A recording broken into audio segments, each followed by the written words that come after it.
नमस्कार दोस्तों, biology study अड्डा में आपका स्वागत है। सुपर टेट के अंतर्गत जैसे कि हम चैप्टर वाइज साइंस के जो है वो प्रश्न करा रहे हैं, तो इससे पहले हमने चैप्टर नंबर 5 देखा था। साइड में आई बटन में वीडियो मिल जाएगा और साइंस की शिक्षक भर्ती की कंप्लीट प्लेलिस्ट वीडियो के डिस्क्रिप्शन लिंक में मिल जाएगी। आज हम देखेंगे चैप्टर 6 दूरी और मापन, और इस पर आधारित कुल 15 प्रश्न जो है हम यहाँ पर देखेंगे। चलिए शुरू करते हैं। प्रश्न है आपका पहला कि जो हर्ट्ज है वो किसका मात्रक है। 4 ऑप्शन दे रखे हैं, आपको बताना है इन चारों में से जो है वो कौन सा सही होगा। ऑप्शन ए, बी, सी या डी। चलिए बात कर लेते हैं उत्तर की। तो सही हो जाएगा आपका ऑप्शन नंबर डी, यानी कि आवृत्ति का मात्रक जो है वो हर्ट्ज होता है। इसके अलावा अन्य ऑप्शन की बात कर लेते हैं, तो जो बल है उसका मात्रक जो है वो न्यूटन जो है वो होता है। इसके अलावा बात करें दाब की, तो दाब का मात्रक जो है वो न्यूटन मीटर स्क्वायर जो है वो होता है। यदि आपको सूत्र याद होगा उससे आप इसे निकाल सकते हैं। संवेग की बात करें तो संवेग का होता है किलोग्राम मीटर प्रति सेकंड, ये जो है वो संवेग का मात्रक होता है। तो ये सभी ऑप्शन आपने जान लिए। एक प्रश्न में आगे बढ़ने से पहले बता दूं, जो कि मैंने पिछले वाले चैप्टर में पूछा था कि लोहा और एल्युमिनियम में जो ध्वनि की चाल है उनमें दोनों में किसकी अधिक होती है। तो काफ़ी लोगों ने ट्राई किया है, काफ़ी लोगों ने लोहा बताया, काफ़ी लोगों ने एल्युमिनियम भी बताया है। तो बात करें उत्तर की कौन सा सही होगा, तो लोहा जिसे हम Fe कहते हैं उसकी जो है वो ध्वनि की चाल होती है 5130 मीटर प्रति सेकंड। ये है लोहे की चाल। एल्युमिनियम की बात करें तो एल्युमिनियम की चाल होती है 5640 मीटर प्रति सेकंड, और टेम्परेचर 0 डिग्री सेल्सियस कल मैंने भी आपको बताया था। तो आयरन की होती है यानी कि लोहा की होती है 5130 और एल्युमिनियम की होती है 5640। तो आपने यहाँ से समझा कि एल्युमिनियम जो है उसमें ध्वनि की जो चाल है वो आयरन यानी कि लोहा की अपेक्षा जो है वो अधिक होती है। तो आगे कभी इस पर आधारित प्रश्न आए तो कंफ्यूज ना होइएगा। लोहा देखने में काफ़ी बार जो है वो सही लगता है कि लोहा होगा, क्योंकि ठोस जो है उसमें ध्वनि की चाल अधिक होती है, तो इसलिए काफ़ी बार लोग कंफ्यूज जाते हैं, इसलिए मैंने ये प्रश्न पूछा था। अगला प्रश्न देखते हैं दूसरा कि मानक वायुमंडलीय दाब जो है इनमें से कौन सा जो है वो नहीं होता है। आपको बताना है इन चारों में से कौन सा जो है वो सही होगा। ऑप्शन ए, बी, सी या डी।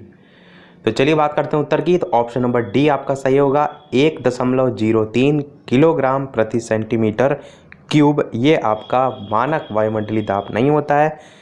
दाब बराबर बल बटे क्षेत्रफल के अनुसार आप जो है निकाल भी दे सकते हैं, जिसमें आप जो है मानक वायुमंडलीय दाब के अनुसार उसे चेक भी जो है वो कर सकते हैं। अगला प्रश्न देखते हैं तीसरा कि किसी स्थान की आर्द्रता जानने के लिए निम्न में से किसका उपयोग किया जाता है। ऑप्शन आगे अगले पेज पे हैं।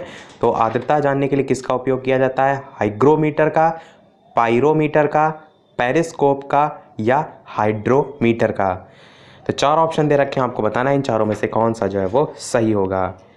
किसी भी स्थान की आर्द्रता जानने के लिए निम्न में से किसका उपयोग किया जाता है, ये आपका प्रश्न है। चलिए बात करते हैं उत्तर की। सही होगा आपका ऑप्शन नंबर ए, हाइग्रोमीटर जो है ये जो है वो सही हो जाएगा। आर्द्रता जानने के लिए हाइग्रोमीटर का प्रयोग किया जाता है। बात करें अन्य ऑप्शन की, तो पाइरोमीटर जो है इसका उपयोग सतह के तापमान को मापने के लिए किया जाता है। पेरिस्कोप की बात करें तो पेरिस्कोप जो है पनडुब्बी जो होती है उसमें उपयोग होने वाला उपकरण होता है, जिसकी सहायता से पानी में जो डूबे हुए या पानी की सतह पर किसी वस्तु को यदि देखना है तो उसके लिए पेरिस्कोप जो है उसका यूज़ किया जाता है। बात करें चौथे ऑप्शन हाइड्रोमीटर की, तो यहाँ पर एक ऑप्शन देखिए हाइग्रो है और एक हाइड्रो है। इन दोनों में कन्फ्यूज़न बहुत होती है, तो डिफरेंस सदैव याद रखिएगा। हाइड्रोमीटर जो होता है उसके द्वारा द्रवों का आपेक्षिक घनत्व मापा जाता है, और जो हाइग्रोमीटर है जो कि पहले ऑप्शन में दे रखा था वो किसी स्थान की आर्द्रता जानने के लिए जो है वो यूज़ में लाया जाता है। तो थोड़ा सा इसको आप ट्रिक से भी जोड़ सकते हैं कि किसी भी यदि क्षेत्र में बात करें तो आर्द्रता हम पूछेंगे तो आर्द्रता कहते हैं कि वहाँ पर आर्द्रता जो है वो कितनी ग्रो हुई है। ग्रो मतलब कितनी बढ़ी है, तो ग्रो से आप आर्द्रता जो है वो याद रख सकते हैं। या आप जो हाइड्रो है उसको भी ट्रिक से जोड़ सकते हैं कि वो द्रवों का आपेक्षिक घनत्व जो है उससे संबंधित होता है। तो आप देखते हैं जब आकाश में जो घन है यानी कि जो बादल हैं वो छा जाते हैं, अंधेरा हो जाता है, तब आपको क्या लगता है? तब आपको लगता है डर। ड्रो में देखिए डर आ रहा है और घन में घनत्व जो है वो आ रहा है।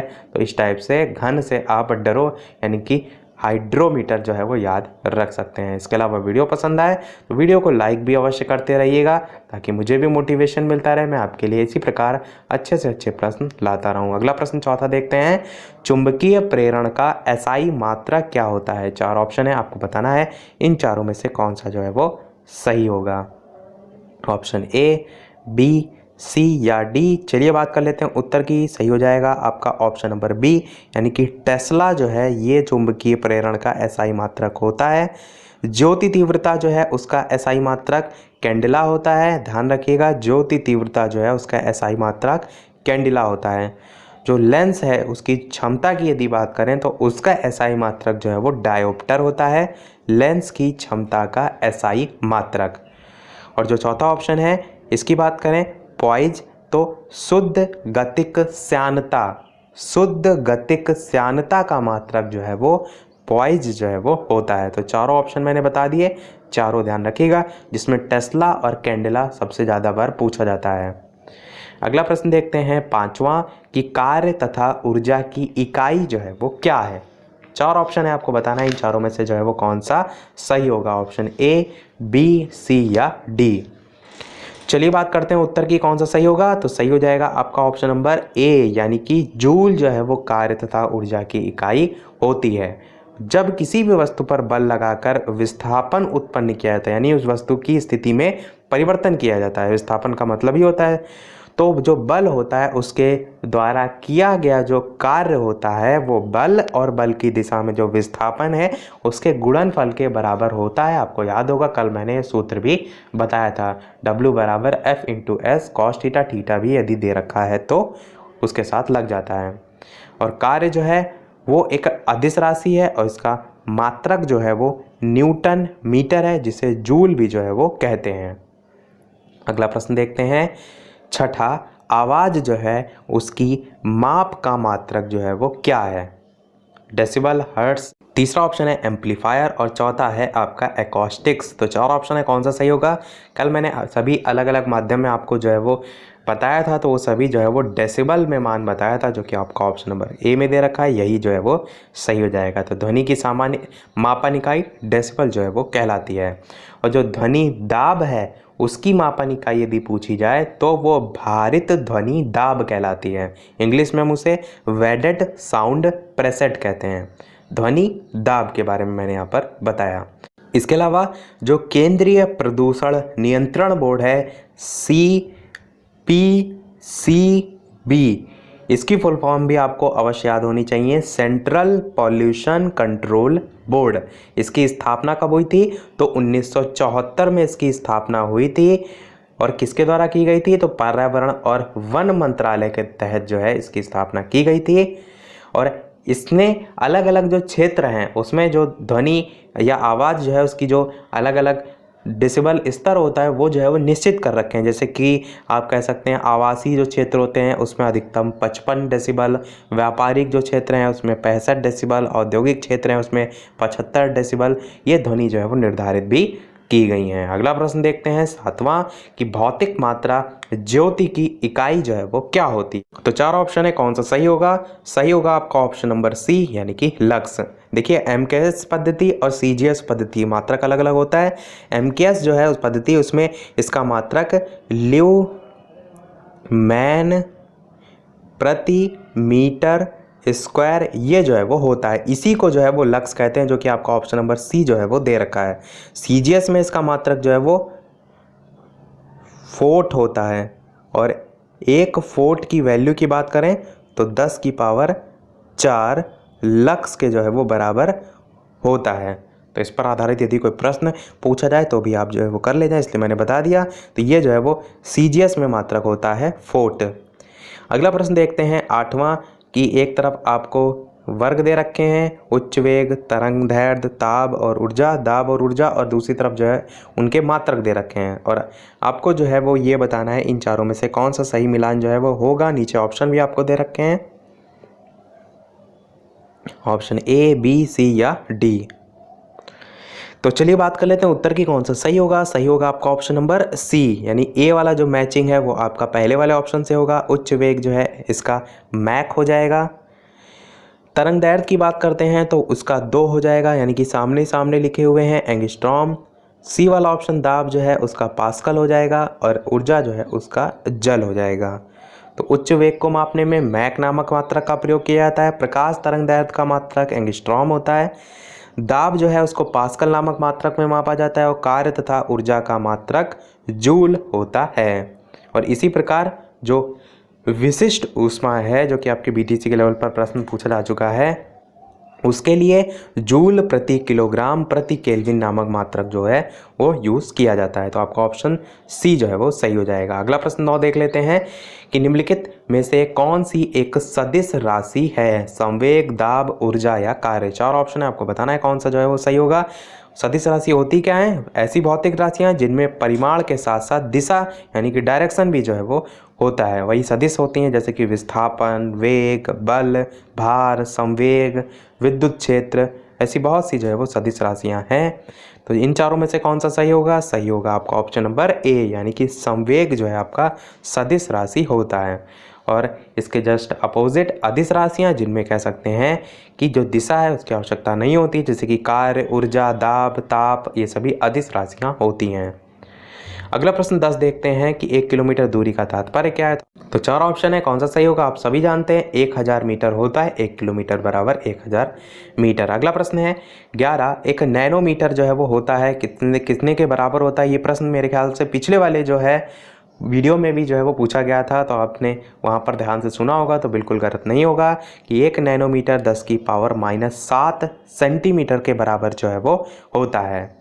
और 10 की पावर -9 मीटर के बराबर होता है। यदि ऑप्शन यहाँ पर सेंटीमीटर की जगह मीटर में दे रखे होते तो आप जो है माइनस में यहाँ पर और बढ़ा देते 2, तो यानी कि -9 पावर हो जाती 10 की, तो ये जो है वो मीटर में जो है वो हो जाता है। बात करते हैं चलिए अगले प्रश्न 12 की। प्रश्न है आपका, एक पारसेक तारों संबंधी दूरियां मापने का मात्रक जो है वो बराबर है।